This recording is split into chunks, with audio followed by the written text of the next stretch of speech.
Plein d'espèces de poissons que je trouve cool. Ça c'est un grondin. Comme ses nageoires pectorales n'ont pas de membrane, il peut marcher sur le sable avec ses arêtes. Du coup il se déplace un peu comme une araignée. Ou il y a celui-là qui marche comme un bonhomme bâton.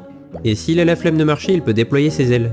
Ensuite, lui, c'est le labre-traître et il peut catapulter sa mâchoire pour attraper des proies. Ça, c'est un poisson perroquet. Il se nourrit d'algues en croquant dans des rochers ou des coraux morts, ce qui lui fait évacuer beaucoup de sable. Par exemple, c'est ce poisson qui a chié les Maldives. Aussi, avant d'aller dormir, ils construisent un sac de couchage en mucus pour se protéger des parasites. Et il peut changer de sexe. En fait, la plupart des poissons perroquets naissent femelles et se transforment en mâles au cours de leur vie. Ça, c'est un lumpsucker. Ce sont les pop-corns de la mer. La plupart des espèces sont petites, sphériques et se collent à toutes les surfaces grâce à la ventouse qu'ils ont sous l'abdomen. Enfin, lui, c'est le chaboblob ou blobfish. Il vit dans les fonds marins et si on le laisse dans son milieu naturel, il ressemble à un brave et honnête poisson. En fait, c'est quand on le remonte rapidement à la surface qu'il se transforme en monstre gélatineux à cause du changement de pression. En gros, c'est comme si des aliens vous catapultaient en orbite, que la décompression vous faisait doubler de volume et qu'ils vous prenaient en photo en disant « Ouh, il est pas beau celui-là, on va l'appeler le blob singe ».